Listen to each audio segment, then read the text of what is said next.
Before we get into the main topic of this video, I want you guys to keep in mind that you have to want to put in the work. Anything that comes to being a better you requires work, but you have to want to put it in. And I'm going to be real with you guys, and I don't want to push anybody's buttons, but I'm saying this from a place that I can relate from. If you are in your sob story era, okay? If you are in a predicament where you are just sobbing about everything and you swear that the world has it out for you, you are not in a predicament and in a mind space to build your self-esteem. Because the mind space that you need to be in is a mind space of growth, is a mind space of, I'm going to get there. You have to be willing to put in the work. You have to be willing to be consistent with everything I'm about to tell you. So let's get into the nitty gritty, okay? Let's talk about the signs and the symptoms when it comes to low self-esteem, because a lot of us are in denial. A lot of us do not realize that we are mindfully in that state. We think this is just me. And you know why we think that? Because of our confidence. I feel like a lot of people get their confidence and their self-esteem mixed up. Just because you are confident does not mean that you have high self-esteem. I'm going to say it one more time. Just because you're confident doesn't mean you have high self-esteem. You might say, how is that possible? Let me break it down for you in the smallest way I could possibly think of. For me, confidence is knowledge, me personally. So if I'm very knowledgeable on a topic, best believe I'm going to be confident in what I'm talking about. But that still doesn't change the fact that I do not value myself. Just because you can go out there and be the life of the party, just because you can go out there and speak your mind, doesn't mean that you have high self-esteem. You may have confidence in those areas, but you still have low self-esteem. So what are signs of low self-esteem? Low self-esteem looks different for different people. So everything I say may not be everything that you do.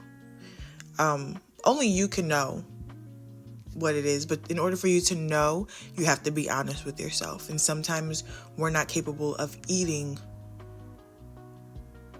what we don't like about ourselves, eating the negative parts of ourselves. But you have to do that in order to build your self-esteem. One of the signs that us as women show low self-esteem is by needing constant reassurance of worth and love.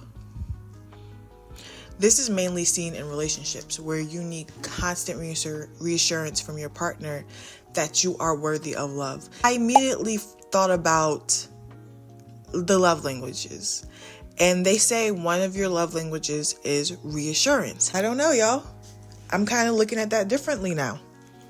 Because needing reassurance, I even thought, well, maybe it's different, right? Maybe they're just saying they need reassurance that everything's good in the relationship. But even with that, it speaks a level of insecurity. Why do you need to be reassured that you are worthy of love? Why do you need to be reassured that the person that you're with is happy with you? We might have to look into that love language. We might have to question that. Growth is questioning things. We might have to question that, because asking your partner to constantly reassure you of what's happening in a relationship is most definitely a sign of insecurity, and it is a sign of low self-esteem. So ponder that. And if you have a different perspective that maybe you can help me on, comment below, because we are here to grow together. A sign of low self-esteem is trying to overcompensate in your looks. I'm not saying all women dress provocatively, because that's what it is, because they want attention from men. But a lot of women do. They do. And we would never tell this to men, which is why this channel is for women only. But we do that. A lot of us, especially younger girls, we dress provocative because we have low self-esteem. We try to overcompensate for our looks. And that could be two ways, because overcompensating for your looks can mean you still dress provocative, but you have to be the best dressed. Like, I just have to look good on the outside because I know that's what I have going for me. But then you also can dress provocative because you want to make up for this and this, the bum, because you know that's going to give you attention. That's why I said, and before I started stating these signs, that's why I said you have to know yourself and you have to be honest with yourself. And even right now, while you're watching this video, if you can't say, I don't dress provocative because of that, don't come into this like that. Oh, that's not me. No. Come into this with, that can be me. There's a possibility that that is me, and I need to come back to it and take a deeper look at myself. Or I just need to be more aware of it as I maneuver through my days and see how I maneuver and why I decide to wear certain things at certain places at certain times. Like I said, you have to know yourself. Another sign is that you cannot take criticism. If someone is constantly, or not constantly, but if someone out of love comes up to you and says, look, that wasn't a good look, or you could do better with this, or they even question you about something that you've done wrong, and you go ballistic, or you automatically feel attacked, you have low self-esteem. There's no ifs, ands, or buts about it. It's not even a question. Because one thing we should be able to take is criticism. Even if it's from people who don't have our best interest at heart. Because it's those type of people that show us more about ourselves. How we act around them, how we communicate with them. Even if they don't have our best interest at heart, they can still tell you something that will change your life. You have to be able to take criticism. And if you can't, you have low self-esteem. Period. Because when you hear someone telling you things that you could do better, all you're hearing is someone telling you things that you're doing wrong. No, sweetie. And that's why I said this whole process of building your self-esteem is self-criticism. You gotta be ready. If you can't take it, you ain't ready. If you can't be honest, you ain't ready. Just save the video till you are. Next one, and a lot of you guys are going to hate me for this, looking for man's approval. You know how men say, oh, y'all don't dress for us? A lot of you do. A lot of us. I did.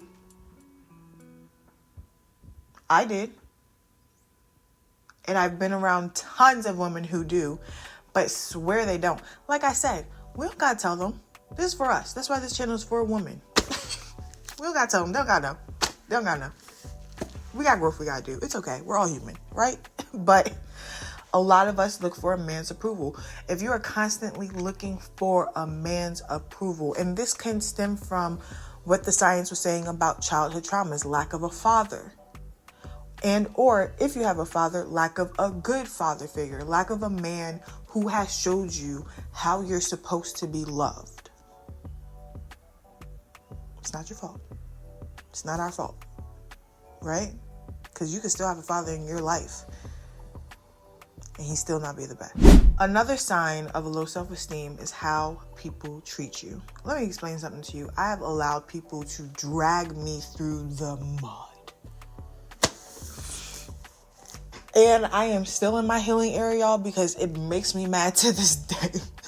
To this day. The way people treat you shows not only how you feel about yourself, but it shows other people how you feel about yourself. If I hadn't learned anything, the reason why I had to build self-confidence before I built my self-esteem was because people can smell the low self-esteem on you. Especially people of the opposite sex or people who are interested in you. They can sniff it. They can smell it. Especially people who want to do you harm and don't have the best intentions for you. People who are selfish and only think about themselves. They smell it on you. And they will take advantage. Even if they are people who love you. Another sign of low self-esteem, and I think we all know this one, how you talk about yourself. Oh my gosh, look at my hair. My hair never does what it wants to do. Oh my God, look at my nose. Oh my God, it's so big. Oh my God, look at my stuff. Oh my God, look at my, oh my, shut up. I'm sorry. I tell myself, girl, shut up. You look beautiful. Okay? Stop talking bad about yourself. Even if you think it, just don't say it out loud. We're taking baby steps. It takes time. Yeah, I get it. I'm still there too. But don't say it out loud. And definitely don't say it to other people. Please. Keep it to yourself. You want to think that bad thought about you? Fine. But don't give other people that thought about you too. Love yourself. Please. You're beautiful. You're great. You're amazing. You're unique. And last but not least, of course, there's so much more, but one that stuck out to me, or something that I had to work on in my journey, is the way you take care of yourself. Self-care is high self-esteem. It equals each other. If you do not shower, if you do not want your nails done, if your nails are constantly dirty, if you don't want to wash your hair, brush your teeth, and some women may be listening to this, ew, why wouldn't I do that? Look, we are not here to judge. We all have those times. Okay? You have to take care of yourself, especially when you don't want to. Self-esteem isn't going to want you to have self-care. Self-care is going to help you build your self-esteem. It's a requirement.